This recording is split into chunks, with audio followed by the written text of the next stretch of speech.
चलिए अपन ने पूर्व में 7 काव्य देख लिए थे। कितने काव्य पढ़ लिए थे अपन ने? 5 तो नहीं पढ़े थे।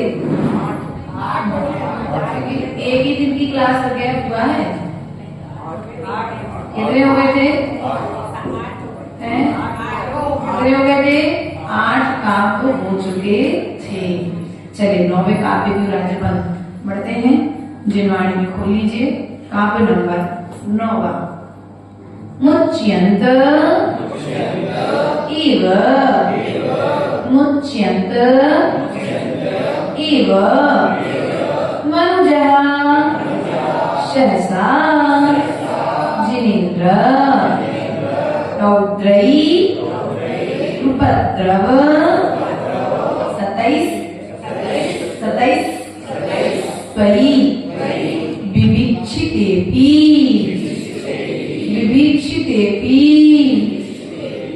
गोस्वामिनीस् स्फुरत् तेजसी दृष्टमात्रे चौदे दिवाशु अश्वः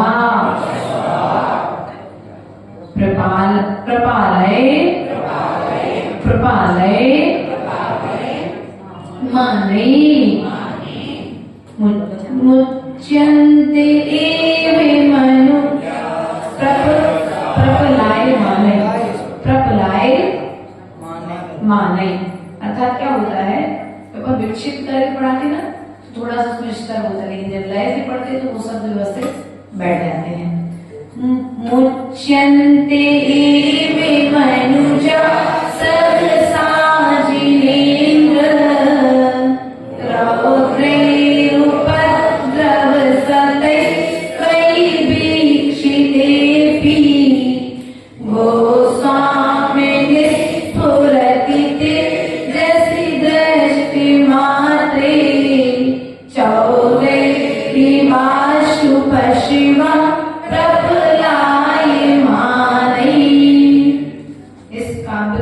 आप सभी एक बार स्वर में पढ़ के बताएंगे।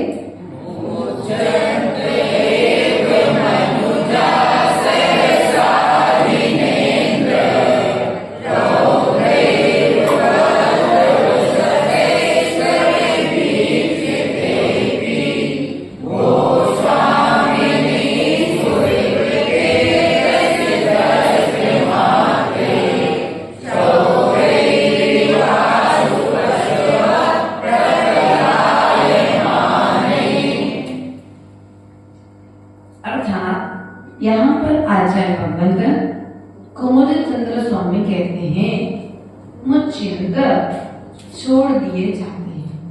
क्या किए जाते हैं? छोड़ दिए जाते हैं। एव अर्थात ही मनुजा मतलब मनुष्य सहसा अर्थात शीघ्र ही जिनेन्द्र अर्थात हे जिनेन्द्र देव रौद्री उपद्रव अर्थात भयंकर उपद्रवों के द्वारा 27 अर्थात सताए हुए। क्या कहा यहाँ पर? सैकड़ों उपद्रवों के द्वारा जो सताए जाते हैं। वीक्षितेऽपि आपके दिखते ही अथवा आपके दर्शन करते ही वे सब भयंकर उपद्रव। क्या? हे जिनेन्द्र देव आपके दर्शन करते ही जो मनुष्य भयंकर उपद्रवों से सताए जाते हैं वे सब उपद्रव उन मनुष्यों के लिए छोड़ करके भाग जाते हैं। कौन छोड़ करके भाग जाते हैं? उपद्रव। परेशानियां, किसी प्रकार का दुख हो, संकट हो, वे क्या करते हैं? जीव को छोड़ करके भाग जाते हैं। किस प्रकार से?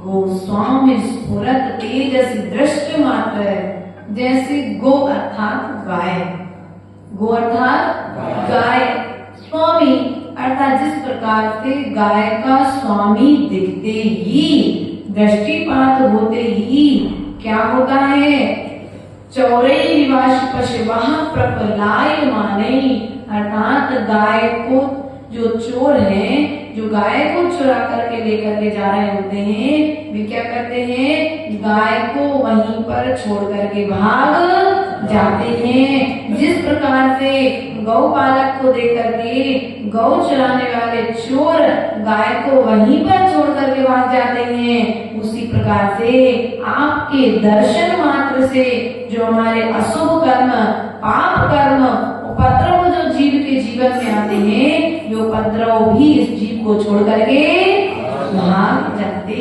हैं। सीधा सीधा तो समझ में बोलो तो नहीं आया सर भैया? आया तो है लेकिन बता नहीं पाएंगे, समझ में आएगा, आ गया तो उसमें कुछ भी नहीं है। जिस प्रकार दर्शन की महिमा बताई है, यहाँ पर किस चीज की महिमा बताई है, पूर्व में नाम की महिमा बताई थी, उसके पूर्व में स्तुति की महिमा बताई थी। आज भगवान जिनेंद्र देव के दर्शन की महिमा बताई है कि आपकी स्तुति करने से जीव के पाप कर्म छोड़ करके चले जाते हैं, आपका नाम मात्र लेने से जीव को पाप छोड़ करके चले जाते हैं। और जब वह जीव इतना सब कुछ करने के बाद में भी यदि आपके दर्शन करता है, तो दर्शन करने से भी उसके जीवन में जो संकट आते हैं, वे संकट उपद्रव सब उसको छोड़ करके चले जाते हैं। भैया इस विषय में कथाना क्या रहता है, अभी कुछ वर्ष पूर्व की घटना है, 1-1.5 वर्ष पूर्व की घटना है, साक्षात आंखों से देखा हुआ दृश्य है। आप लोग अपन के यहाँ तो खैर मानते नहीं है बहुत सारी चीजें, लेकिन आगम के विरुद्ध तो अपन को चल नहीं सकते हैं।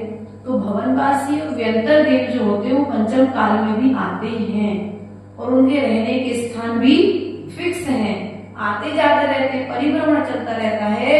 तो अपना कोई पूर्व जन्म का बैरी है ना, यदि कोई होता है, जैसे भगवान महावीर स्वामी के लिए कोई एक व्यंतरी ने परेशान किया, मतलब उनकी परीक्षा, वो ध्यान में लीन थे, उस समय उनकी परीक्षा लेने के लिए वो व्यंतरी वहां से आई। तो जब उनके लिए परीक्षा लेने के लिए, उनको परेशान करने के लिए उपद्रव किया, उनके ऊपर उपसर्ग किया, उसी प्रकार से साधना के क्षेत्र में कोई श्रेष्ठ श्रावक यदि बढ़ता है तो उसके धर्म की परीक्षा लेने के लिए भी व्यंतर देव वर्तमान में भी आते हैं। और ऐसा साक्षात देखा है, मड़देवरा का उदाहरण है, नाम सुनो मड़देवरा, साहेगढ़ के पास में है। एक छोटा सा बच्चा था, रात के लगभग 11:30-12 बजे होंगे, पूरा संघ विश्राम में था और हम लोग भी सामने वाली धर्मशाला में आदि का संघ रुका हुआ था। उस छोटे से बच्चे के लिए कोई बाधा बहुत समय से परेशान कर रही थी। उसकी माँ उस आधी रात को चिल्लाते हुए अपने दरवाजे से बाहर निकली, बच्चे को ऐसी गोद में लिए। वो दृश्य हमने खिड़की से देखा जब ब्रह्मचारिणी थे, आचार्य जी के साथ में थे। तो अब महाराज जी जिस बिल्डिंग में रुके थे, आचार्य जी के साथ ही समाज के वे लोग सो रहे थे। तो वो लोग भी बाहर निकली, बात क्या है, भाभी चिल्ला रही है, चाची जो भी जैसा जिनका संबंध रहा। तो उन्होंने देखा, और जब देखा कि अरे तो अपने परिवार के, अपने समाज के उतर करके जब नीचे गए तो वो उन्होंने बताया कि बच्चा कुछ भी एक्सप्रेशन नहीं दे रहा है, मतलब बहुत खराब स्थिति हो रही उसकी। तो आचार्य गुरुदेव के पास में उस अर्धरात्रि में वे लेकर के आए और आचार्य गुरुदेव ने कहा कि भगवान के समक्ष लेटा दो उसको। और जैसे ही भगवान के समक्ष उस बालक को लेटाया गया, वो बच्चे एकदम ठीक हो गया। उस बच्चे को देख करके ऐसा लगा कि उसे कुछ 5 मिनट पहले उसको कुछ था ही नहीं, लेकिन जो बाधा परेशान कर रही थी, तो बाधा बकरी बोलते हैं ना अपने आप, तो बोले। तो उन्होंने कहा कि मैं इसे लेकर के जाने के लिए आया हूँ और जब तक ये मंदिर में रहेगा मैं इसे परेशान नहीं कर पाऊंगा। तो बार बार वो क्या करता था, उसको मंदिर में ले जाने के लिए, बाहर ले जाने के लिए बार बार उसे लघु शंका की वेदना। बच्चे को ऐसा लगता था कि मुझे जाना है, लेकिन जाना नहीं होता था। तो ऐसी कई घटनाएं हमारे बीच में सामने में आती हैं। तो कभी इनको एकदम अपने दिमाग पर भी नहीं लेना कि ये चीज है, लेकिन कभी ना कभी इन चीजों से बच करके भी बाल खोल करके हम निकल जाते हैं, मंदिर में बाल खोल करके आ जाते हैं, अभद्र वस्त्र पहन करके निकल जाते हैं, और तो उस सेंट आदि जो लगा करके निकलते हो, अच्छी बढ़िया शादी में जा रहे हो, पार्टी में जा रहे हो, बाजार में कुछ नहीं तो घूमने जा रहे हो, अच्छे सेंट परफ्यूम लगा कर जाते हो, पेड़ों के नीचे में आप लोग लघु संकर दीर्घ संकर आदि, जैसे कभी सफर में जाते हो, व्यवस्था नहीं है तो वही पेड़ के नीचे बस रोक करके अपनी आड़ देख करके, तो हर वृक्ष पर कोई ना कोई स्थान उनके फिक्स रहते हैं व्यंतर देवों के। तो वो पत्र भी तो है। और तुम्हारे घर में कोई यदि पट्टी पर कोई कचरा रख जाए तो तुम्हें कैसा लगता है? बुरा लगता है ना, कि जब हमने झाड़ी पोछी होते वहां एक दिन हमारी पट्टी पे तुम कचरा डाल गए तो लड़ाई होती है, अगर पता पड़ जाए तो फिर झगड़ा हो जाता है। उसी प्रकार से उन देवों के स्थान फिक्स रहते हैं। तो हमें प्रयास और पुरुषार्थ करना चाहिए। या तो उनको कहीं मजबूरी है तो असही और निश्चयी, कौन सा शब्द का प्रयोग करना चाहिए? इस मंदिर में भी देवों का निवास है। जब भी हम प्रवेश करते हैं, कोई भी साधक प्रवेश करता है तो आपने देखा होगा असही और निस्सही कह के ही प्रवेश करता है। क्यों? कि भगवान की आराधना में जो देवतागण देवीगण यहाँ पर विराजमान हैं वे हट जाएं और हमें स्थान दें। और जब आप जाते हैं तो असही असही बोल करके जाते हैं कि अब हम जा रहे हैं, आप अपना स्थान पुनः ग्रहण, चाहे मंदिर में आओ, चाहे गुरु के कक्ष में प्रवेश करो। अभी मूलाचार्य ग्रंथ में बताया, गुरु के कक्ष में भी प्रवेश करते हो ना तो असही और निस्सही कह करके प्रवेश करना चाहिए, क्योंकि चारित्र की आराधना कराने वाले देव भी वहां पर विराजमान। जब कहीं जिनवाणी को आप उठाने जा रहे हो, खोलने जा रहे हो, पढ़ने जा रहे हो, तो उस देव हर एक शब्द का देवता है, चाहे आ से लेकर के हा तक। तो ऐसे शब्दों का जब उच्चारण करने जाओ तो उस ग्रंथ के लिए नमस्कार करके, उस ग्रंथ के जो देवता हैं, अर्थात प्रत्येक शब्द के देवता तो अनंत देव ही हैं, ऐसे अनंत देव को नमस्कार करके हम यदि ग्रंथ प्रारंभ करेंगे तो वह ग्रंथ हमारे लिए सिद्धि को देने वाला होगा, अर्थात हमारे ज्ञान का विषय बन जाएगा।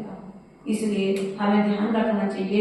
आज आया भगवान का दर्शन मात्र से, तो हमने आपके उदाहरण ही बता दिया कि ऐसे कई उदाहरण हम साधुओं के ज्ञान का विषय बनते हैं और भगवान की भक्ति से ऐसे जीव ठीक भी हो जाते हैं। तो प्रयास और पुरुषार्थ करो कि जब तुम अनंत की भक्ति करोगे तो वे सुताई तुम्हें छोड़ करके चले जाएंगे, तुम्हारे पास तक आएंगे नहीं, बनेंगे तो सहयोगी बनेंगे, कभी विरोधी तुम्हारे नहीं बनेंगे।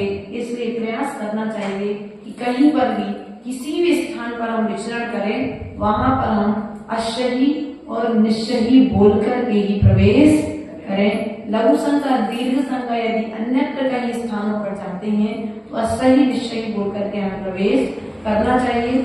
गुरु के कक्ष में असही और निश्चयी बोल करके ही प्रवेश करना चाहिए। और लौटते समय, जाते समय असही असही और आते समय निश्चयी निश्चयी।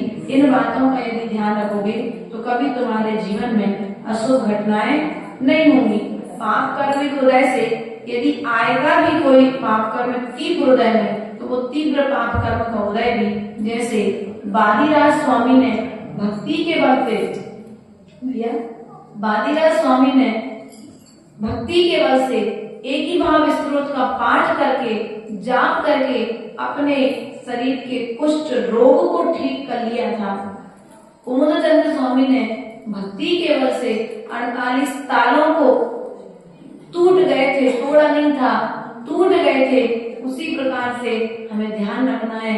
मैना सुंदरी ने अपने कोढ़ी पति को भी कामदेव के समान सुंदर कर लिया था भक्ति के बल पर। इसलिए यदि पंचम काल में कुछ करने योग्य है तो जिनेंद्र देव की भक्ति और गुरुओं की भक्ति, अर्थात जो साक्षात चलते फिरते अनंत की मुद्रा को धारण किए हुए हैं, ऐसे अनंत देव की भी भक्ति करना है। और जब अनंत के प्रतिरूप साधुओं के दर्शन मिले तो हमें उनकी भी भक्ति करना है। यह भक्ति हमारे लिए मुक्ति को देने वाली होगी। मेरे पार्श्वनाथ भगवान की चलिए निकाल लीजिए अपना 6 डाला।